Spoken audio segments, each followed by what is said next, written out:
see this table, I think this slide is the most important slide of the whole presentation I have prepared. So please pay full attention here.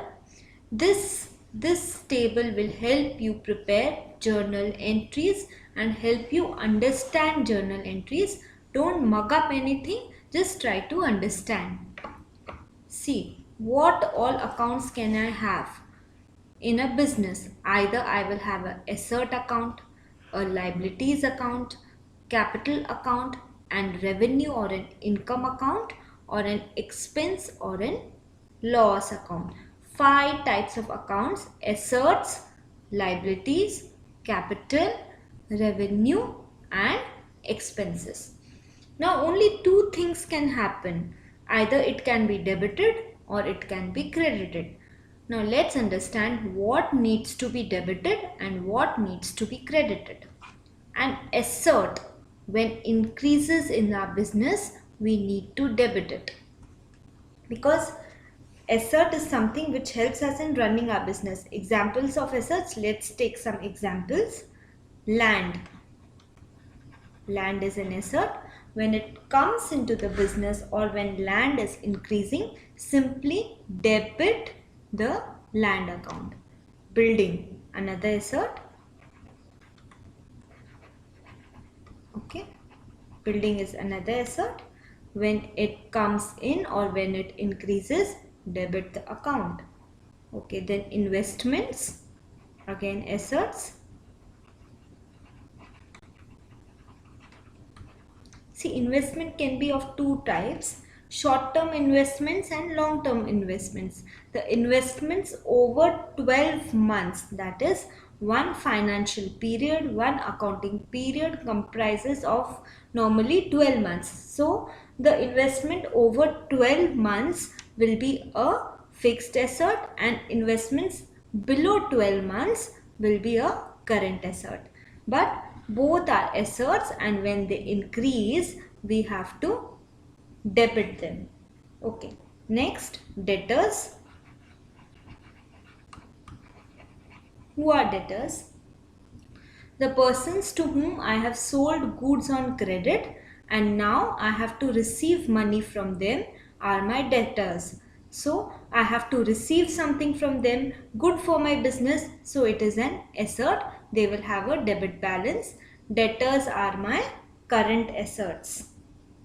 Motor vehicle.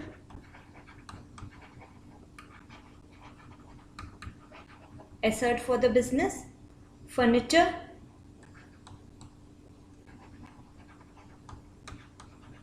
Assets for the business. Then stock, the closing stock. Asset for my business, because when I will sell the stock I will get cash balance. Then goodwill.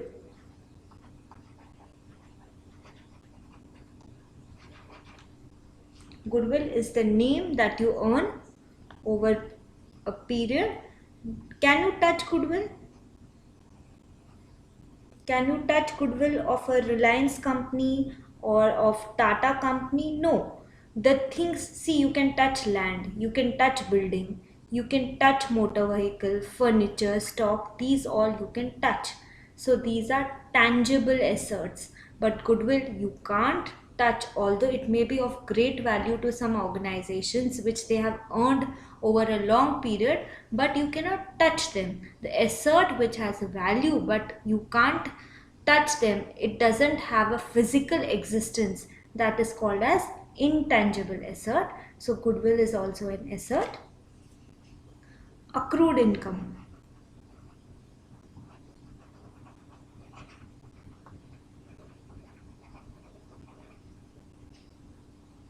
Income which you will get in future in form of cash or check, accrued income, is also an asset.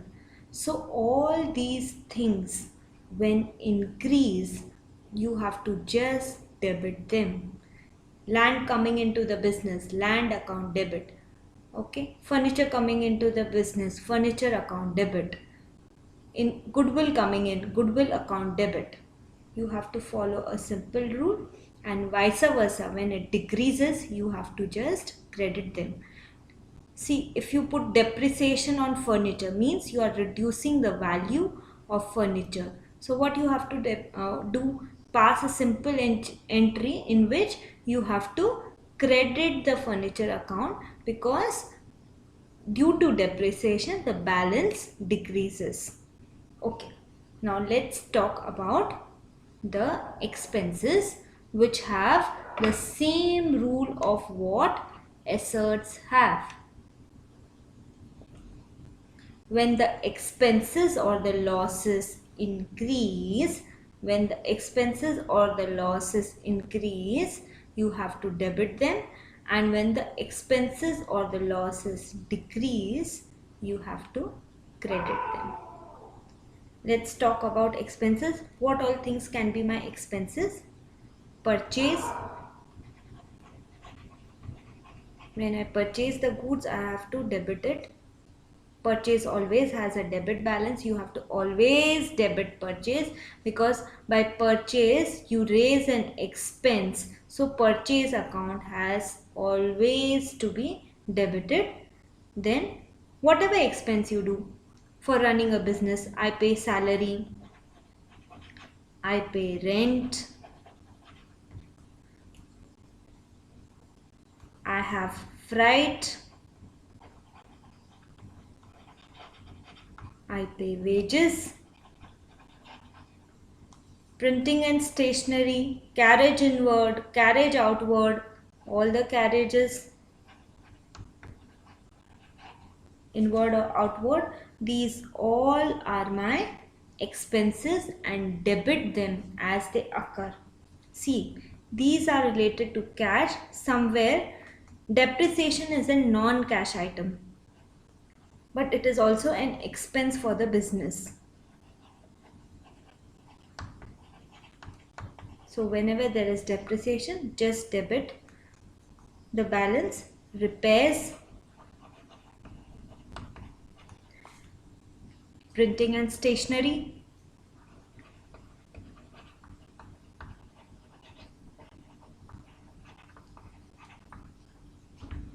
apply the same rule as you apply in assets account. Debit when it increases, credit when it decreases.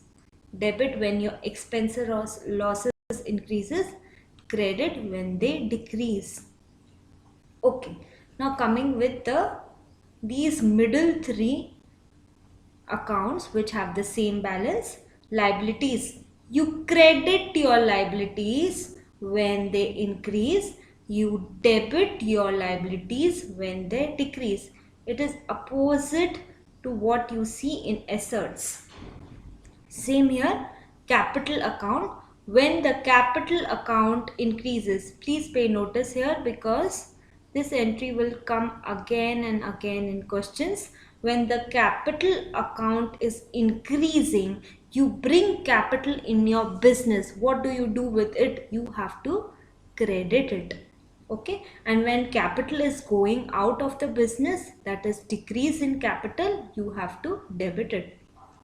Same way, when revenue is generated, when a revenue increases, you have to credit it, and when revenue decreases, you have to debit it. For capital, I can say it is your capital, or for companies it is shareholders fund.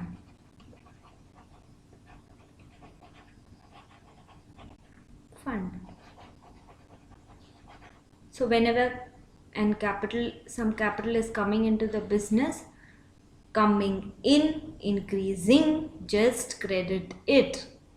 Okay, now the liabilities.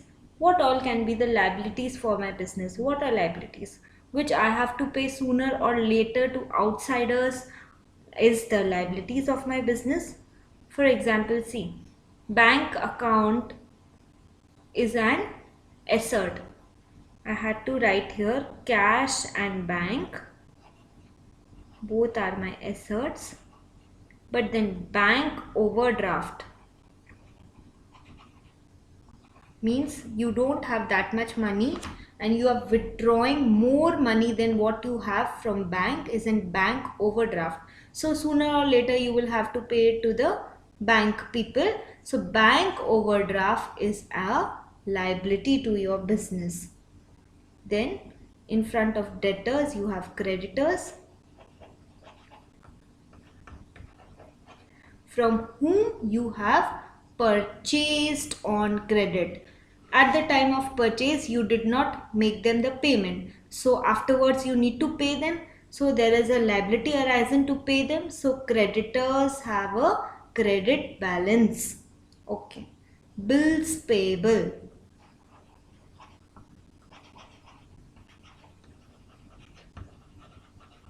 Bills payable is a liability. Same way, bills receivable will be an asset. Okay, advance income is in liability.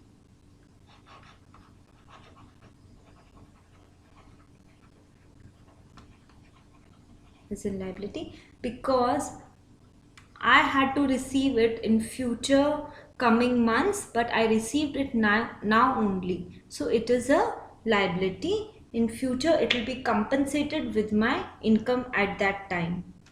Outstanding expense. Again, my liability. What is outstanding expense? The expense which have been incurred but have not been paid yet is an outstanding expense. For example, wages of a worker are due. He worked for us for the month but we did not pay him. So an outstanding wages account will come here, which is my liability.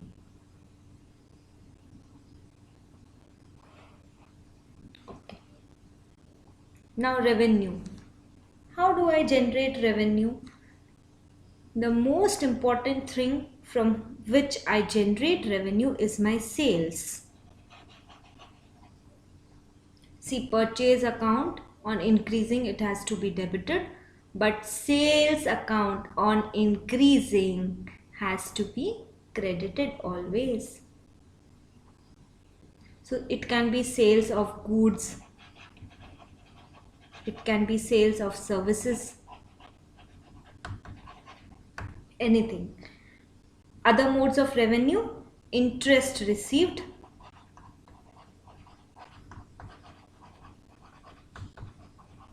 see, when you pay interest to outsiders, it is an expense.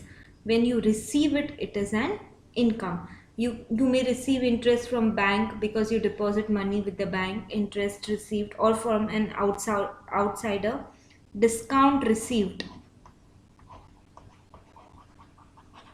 Discount received. See, discount given is an expense. So discount received is an income to the business.